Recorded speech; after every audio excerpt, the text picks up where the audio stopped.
प्रसिद्ध ग्रंथों के अनुवाद के अंतर्गत जैसे कि मैंने अभी बताया आपको कि रामायण, महाभारत, अथर्ववेद, इसके अलावा बाइबल, कुरान, सभी का अनुवाद अकबर ने करवाया था। आपको पता है, अभी थोड़ी देर पहले भी मैंने बताया था कि अकबर स्वयं जो है अशिक्षित था। अकबर जो है 14 वर्ष की छोटी सी आयु में ही राजा बन गए थे। उनको इतना समय नहीं मिला और फिर विजय के उसमें पूरी तरीके से जो है भारत विजय की ओर निकल गए। तो उसी तरीके से अकबर शिक्षित न होते हुए भी एक बड़े विद्वान थे, इसमें भी कोई शंका नहीं है। अकबर का जो है अनुवाद कराने में विशेष रुचि थी और इसीलिए उन्होंने बहुत सारे कवि और लेखकों को जो है अनुवाद करने के लिए लगाया था। एक नया और अलग विभाग स्थापित करवाया गया था, अनुवाद विभाग, और इस विभाग में संस्कृत है, अरबी है, इसके अलावा जो है यूरोप की विभिन्न भाषाओं के ग्रंथ हैं, उन भाषाओं का भी अनुवाद उन्होंने करवाया था। इसके अलावा जो है संस्कृत के बहुत सारे ग्रंथ थे, जैसे कि लीलावती, अथर्ववेद, राजतरंगिणी, ऐसे बहुत सारे जो है ग्रंथ हैं, उनका अनुवाद भी फारसी भाषा में कराया गया था अकबर के द्वारा। तो महाभारत का जो अनुवाद कराया गया था, उस रामायण महाभारत के जो अनुवाद में सबसे विशेष जो गहरी रुचि ली थी वो ली थी फैजी ने। ठीक है, फैजी है, बदायूनी है, अबुल फजल है। ठीक है, इन्होंने जो है इन रामायण, महाभारत वगैरह, अथर्ववेद वगैरह को अनुवाद करने में इन्होंने अपनी विशेष और गहरी रुचि दिखाई थी। इसके अलावा महाभारत को अनुवाद करके जब फारसी भाषा में महाभारत का अनुवाद किया गया तो उसके बाद उसका नाम जो है रज्मनामा रख दिया गया था। बदायूनी ने रामायण का अनुवाद किया था। इसके अलावा जो है अथर्ववेद का अनुवाद जो है इब्राहिम सरहिंदी ने किया था। ठीक है, अथर्ववेद का अनुवाद जो है इब्राहिम सरहिंदी ने किया था। इसके अलावा जो है और भी बहुत सारे जो है साहित्यकार थे, जैसे मौलाना शेरी, उन्होंने पुराण का फारसी में अनुवाद किया था। इसके अलावा जो है एक और कि बाबरनामा, जो कि तुर्की भाषा में लिखी हुई थी, बाबर स्वयं ने बाबरनामा लिखी थी, तो उसका भी फारसी में अनुवाद किया गया था अब्दुल रहीम के द्वारा। इसके अलावा बाइबल का भी अनुवाद करवाया गया था और कुरान को भी फारसी भाषा में अनुवादित करवाया गया था अकबर के शासनकाल में। तो इस तरीके से आप समझ सकते हैं कि अकबर का जो काम है, अकबर का जो काल है, वो काल साहित्य के विकास में अपना महत्वपूर्ण योगदान रखता है। अकबर ने साहित्य को विकसित करने में, साहित्य को प्रोत्साहन करने में, कवि लेखकों को प्रोत्साहन देने में अपना महत्वपूर्ण योगदान दिया था। उनकी बहुत बड़ी भूमिका मानी जाती है साहित्य के क्षेत्र में। उनकी जो है अभूतपूर्व उन्नति है, उनकी बहुत बड़ी उपलब्धि है साहित्य के क्षेत्र में, साहित्य को विकसित करने में। ठीक है, तो ये तो था हमारा अकबर के समय में साहित्य का योगदान, पूरा का पूरा टॉपिक। अब नेक्स्ट अकबर के बाद जहांगीर का काल आएगा। तो जहांगीर के समय में भी जो है साहित्य को प्रोत्साहन दिया गया था। साहित्य को विकसित करने में उनका भी बहुत बड़ा योगदान माना जाता है। जैसा कि आप जानते ही हैं, तुजुक ए जहांगीरी, ठीक है, तुजुक ए जहांगीरी जो है वो जहांगीर ने स्वयं ने लिखी थी। जहांगीर के द्वारा लिखी गई स्वयं की आत्मकथा है तुजुक ए जहांगीरी। ये पुस्तक जो है जहांगीर के द्वारा ही लिखी गई थी। तो इसका मतलब ये हुआ कि वो खुद भी जो है साहित्य को बहुत अच्छा समर्थक था साहित्य का। इसके अलावा और भी जो है उसके समय में किताबें लिखी गई थी। इकबाल ए जहांगीरी, मोती मिद खां, ठीक है, मोती मिद खां के द्वारा जो है इकबाल ए जहांगीरी ये पुस्तक लिखी गई थी। कुरान का यहाँ भी अनुवाद करवाया गया था। इसके अलावा बादशाहनामा जो है लिखा गया था, मोहम्मद अमीन कजवीनी के द्वारा बादशाहनामा लिखा गया था जहांगीर के ऊपर।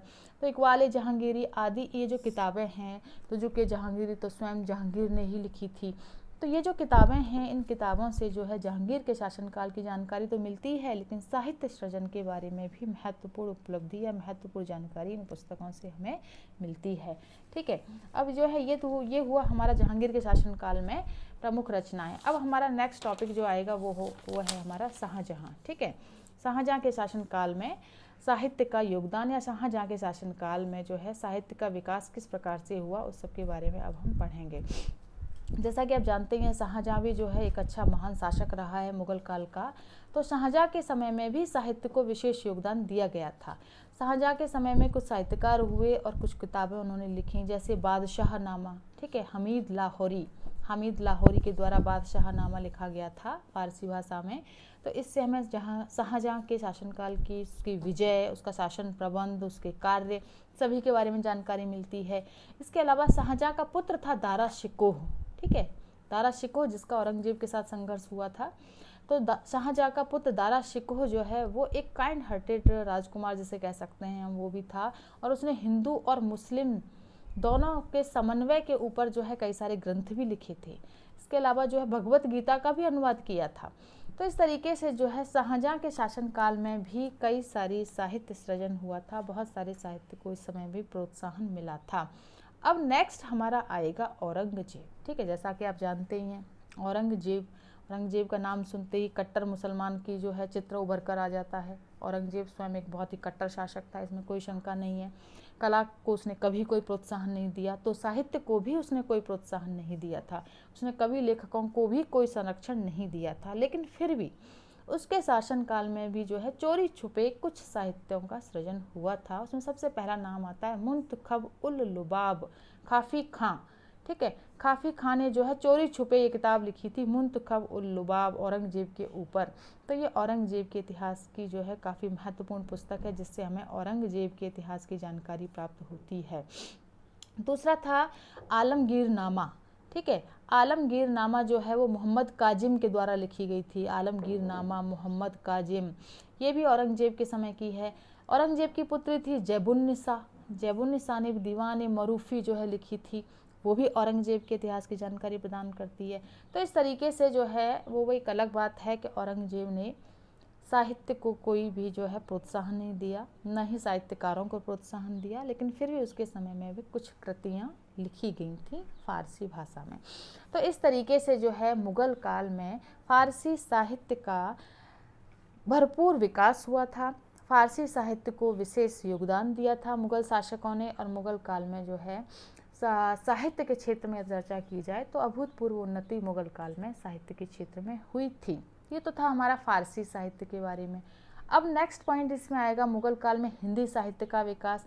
फारसी भाषा के साथ साथ जो है हिंदी भाषा का विकास भी इस समय में हुआ था।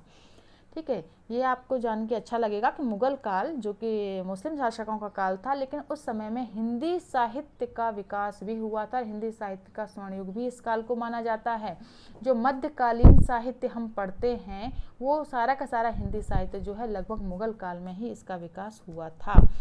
तो मुगल काल के अंतर्गत जो है हिंदी है, ब्रज भाषा है, अवधी भाषा है, इन सभी जो है भाषाओं का इस समय में काफ़ी सारा साहित्य सृजन हुआ था। तो हिंदी साहित्य को जो है कई पार्ट्स में डिवाइड किया गया है। मुगल काल के अंतर्गत जो है बहुत सारी रचनाएं हुई थीं, बहुत सारी रचनाएं इस समय में की गई थीं। तो उसे हम जो है लगभग 4 पार्ट्स में इसको डिवाइड करते हैं, 4-5 भागों में से विभाजित किया जाता है। पहला है प्रेम मार्गी सूफी साहित्य। ठीक है, प्रेम मार्गी सूफी साहित्य जो है ये सूफी संतों के द्वारा जो है जो ईश्वर को पूरी तरीके से आस्था रखते थे, उन साहित्यकारों की योगदान इसमें माना गया है। तो उसमें मलिक मोहम्मद जायसी की पद्मावत काफ़ी महत्वपूर्ण मानी जाती है, उस्मान शेख, नूर मोहम्मद।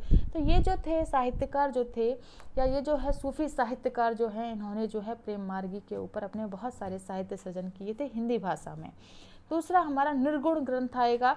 निर्गुण ग्रंथ जैसा कि आप जानते ही हैं निर्गुण ग्रंथ किसे कहते हैं। एक तो होता है सगुण ग्रंथ, एक होता है निर्गुण ग्रंथ। निर्गुण ग्रंथ यानी जिसमें किसी भी जो है या जैसे कृष्ण है या राम है या शिव हैं, किसी को जो है किसी भी पर्टिकुलर एक जो हमारे ईश्वर हैं उनको जो है पूरी तरीके से टारगेट नहीं किया जाता है, बल्कि एक निर्गुण ब्रह्म की उपासना की जाती है। ठीक है, तो उस निर्गुण ब्रह्म के अंतर्गत जो है बहुत सारे ग्रंथ इस समय में लिखे गए थे। उनमें कुछ प्रमुख साहित्यकार जो हुए थे, कवि जो हुए थे, वो हैं रामदास, तुकाराम, सुंदरदास और रैदास। ठीक है, रैदास तो बहुत फेमस हैं, आप जानते ही हैं। रैदास जो हैं वो इस समय में ये जो सारे के सारे जो हैं कवि लेखक के निर्गुण ग्रंथ के ही कवि और लेखक थे मुगल कालीन। दूसरा जो है राम भक्ति शाखा के अंतर्गत भी काफ़ी विकास हुआ। राम भक्ति शाखा यानी कि श्री राम जो है को जो ईश्वर और उपासक जो मानते थे, उनके द्वारा भी बहुत सारा साहित्य सृजन हुआ था। उसमें तुलसीदास जी का नाम आता है, रामचरितमानस जो है उन्होंने लिखी थी, नाभादास का नाम आता है। दूसरा हमारा इसमें आएगा कृष्ण भक्ति शाखा। ठीक है, कृष्ण भक्ति शाखा यानी जो कृष्ण को मानते थे, कृष्ण को अपना जो है उपासक मानते थे, उन्होंने भी जो है बहुत सारा साहित्य सृजन किया। तो उसमें नाम आता है सूरदास। सूरदास को आप जानते ही हैं, सूरदास जी की बहुत सारी रचनाएं, बहुत सारे पद हैं जो कि कृष्ण से संबंधित हैं, कृष्ण भगवान की उपासना के ऊपर लिखे गए हैं। कुंभन दास है, ठीक है, रसखान है, रसखान जो है वो भी बहुत फेमस रहे हैं। मीराबाई तो को कौन नहीं जानता, मीराबाई। तो ये जो हैं सारे के सारे जो है कृष्ण भक्ति शाखा के जो कवि रहे हैं, इनके द्वारा भी जो है हिंदी साहित्य में बहुत सारा योगदान जो है वो मुगल काल के अंतर्गत दिया गया था। मुगल काल यानी ये पीरियड था, मुगल पीरियड, ये मध्यकाल था, और इस मध्यकाल के अंतर्गत जो है हिंदी भाषा, ब्रज, अवधी, इन सभी भाषाओं का विकास हुआ था। इसके अलावा कुछ अन्य कवि भी हुए हैं जिनका नाम अवश्य लिया जाएगा, जैसे कि अकबर के समय में टोडरमल। टोडरमल को आप जानते हैं, टोडरमल भू राजस्व व्यवस्था के लिए याद किए जाते हैं, लेकिन वो एक अच्छे कवि भी थे, शायद ये आप नहीं जानते होंगे, तो ध्यान दीजिए। टोडरमल अकबर के शासनकाल में भू राजस्व व्यवस्था के लिए जो है, मालगुजारी व्यवस्था आदि के लिए जो है उनका नाम लिया जाता है, लेकिन वो एक अच्छे कवि भी थे, एक अच्छे लेखक भी थे। राजा भगवंत दास को कौन नहीं जानता, आमेर, ठीक है, मान सिंह, वो भी आमेर से बिलोंग करते हैं। तो राजा भगवंत दास, मान सिंह, ये भी एक अच्छे कवि और लेखक थे जिन्होंने कि हिंदी भाषा में अपनी बहुत सारी रचनाएं दी हैं। वीरबल को कौन नहीं जानता, इन्हें तो कविराय की उपाधि प्राप्त थी। रहीम, रहीम को कौन, अब्दुल रहीम खान खाना, ठीक है, अब्दुल रहीम खान खाना का तो हिंदी भाषा में बहुत बड़ा योगदान है। वो बहुत बड़े कवि और लेखक रहे हैं। उन्होंने बहुत सारे छंदों का जो है उस समय में प्रयोग किया, या बहुत सारे छंदों में उन्होंने अपना लेखन कार्य किया। दोहे, सोरठा, सवैया आदि छंद जो हैं ये रहीम जी के द्वारा ही लिखे गए थे मुगल काल के अंतर्गत या मध्यकाल के अंतर्गत। तो इस तरीके से इनका भी बहुत बड़ा योगदान रहा है। जहांगीर के शासनकाल में भी विशन दास, केशव दास, ये जो है प्रमुख कवि रहे हैं। शाहजहां के समय में भूषण, भूषण को कौन नहीं जाता, ये तो जो है कविराय के रूप में इनको जाना जाता है। बिहारी है, बिहारी के दोहे, ठीक है, केशव पंडित, तो ये जो है प्रमुख जो है कवि थे, साहित्यकार थे हिंदी भाषा के, हिंदी साहित्य के, जिन्होंने कि मध्यकाल के अंतर्गत अपनी रचनाओं के माध्यम से जो है पूरे के पूरे मुगल काल को एक जो है स्वर्ण युग के रूप में उभार कर सामने लेकर आए। तो इस तरीके से हम कह सकते हैं कि मुगल काल में यदि साहित्य के विकास की चर्चा की जाए, या मुगल काल में साहित्य का विकास, तो निसंदेह रूप से कहा जा सकता है कि मुगल काल में साहित्य का भरपूर विकास हुआ था। मुगल काल साहित्य के क्षेत्र में कहीं किसी युग से पीछे नहीं था। ये वो काल था कि जिस काल में साहित्य के क्षेत्र में अभूतपूर्व उन्नति हुई, और इस उन्नति को हम आज भी पढ़ते हैं, देखते हैं और समझते हैं। ठीक है, तो ये हमारा टॉपिक था मुगल काल में साहित्य का विकास। आई थिंक आपको समझ में आया होगा। तो यदि आपको ये वीडियो अच्छा लगे, नेक्स्ट टॉपिक हम जो है अगले वीडियो में पढ़ेंगे। तो यदि आपको ये अच्छा लगे तो आप मेरा चैनल सब्सक्राइब कीजिएगा, ठीक है, शेयर कीजिएगा। Okay, thank you so much.